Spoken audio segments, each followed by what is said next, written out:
नशा सिर्फ भारत के लिए ही नहीं बल्कि पूरे विश्व के लिए एक गंभीर समस्या है। नशे की अवैध कमाई से देश विरोधी शक्तियां देश में अशांति व आतंक फैलाते हैं। सत्ता में आते ही इन मानवता और देश विरोधी ताकतों के खिलाफ जीरो टॉलरेंस नीति अपनाते हुए प्रधानमंत्री नरेंद्र मोदी के मार्गदर्शन में गृह मंत्रालय ने नारकोटिक्स के खिलाफ मुहिम में तेजी लाई।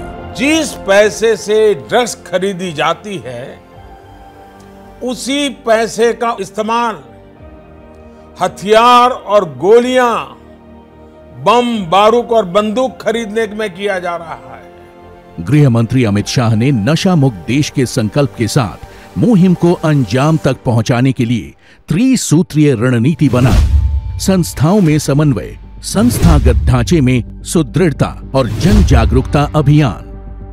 नशा मुक्ति अभियान को प्रभावी बनाने के लिए होल ऑफ गवर्नमेंट अप्रोच के तहत अंतर विभागीय समन्वय पर जोर देकर कोऑपरेशन, कोऑर्डिनेशन और कोलैबोरेशन के साथ काम किया जा रहा है।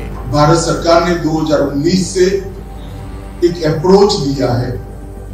समन्वय और सहयोग के आधार पर नारकोटिक्स के खिलाफ जो हमारी लड़ाई है इसको पुख्ता करना, मजबूत करना, परिणामलक्षी बनाना और सफल।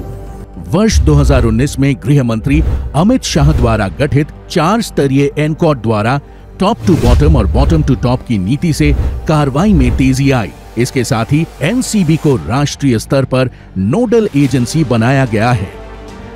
वर्ष 2019 में मादक पदार्थों की तस्करी और उसकी विस्तृत जांच के लिए जेसीसी का गठन हुआ। इसके साथ ही एनसीबी के कैडर का भी पुनर्गठन किया गया। दोहरे उपयोग वाली दवाइयों के दुरुपयोग को रोकने के लिए स्थायी इंटर मिनिस्टीरियल कमेटी बनाई गई है। गृह मंत्री अमित शाह के निर्देश पर एनसीबी ने सभी गिरफ्तार नार्को अपराधियों पर एक एकीकृत डेटाबेस निदान तैयार किया है। इसमें गिरफ्तार अपराधियों की सभी जानकारी जैसे फोटोग्राफ, उंगलियों के निशान, मामले का विवरण, अदालती आदेश इकट्ठे किए जाते हैं। ड्रग्स ट्रैफिकिंग के ट्रेंड एनालिसिस एवं डेटाबेस मैनेजमेंट के लिए सिम्स ई पोर्टल भी विकसित किया गया है। नशे के वित्तीय लेन देन पर नकेल कसते हुए FIUIND, ED एवं अन्य खुफिया एजेंसियों द्वारा वित्तीय दस्तावेजों की जांच कर संपत्ति जब्ती में तेजी की गई है। इसके तहत जून 2023 तक एनसीबी ने ऐसे 33 मामलों में फाइनेंशियल इन्वेस्टिगेशन कर 7 करोड़ से अधिक की प्रॉपर्टी फ्रीज की है। गृह मंत्रालय ने नशीली दवाओं के स्रोत और गंतव्य का पता लगाने के लिए ड्रग नेटवर्क चार्ट तैयार कर इसके मैपिंग का काम भी शुरू कर दिया है।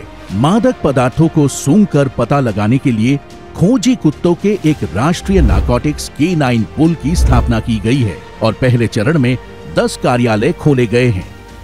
गृह मंत्री अमित शाह ने समुद्री मार्ग से होने वाली ड्रग्स की तस्करी को रोकने के लिए सभी तटवर्ती प्रदेशों के साथ coast guard, navy, ports authority को विशेष प्रयास के निर्देश दिए हैं।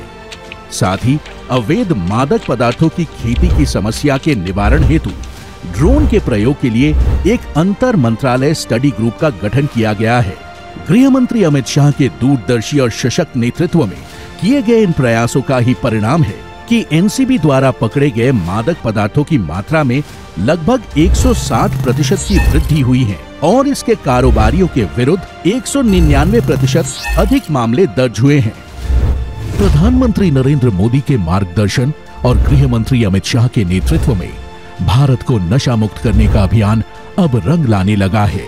देश अब नशा और उसके व्यापार की जड़ों पर प्रहार करते हुए नशा मुक्त भारत की ओर सशक्त कदम बढ़ा रहा है।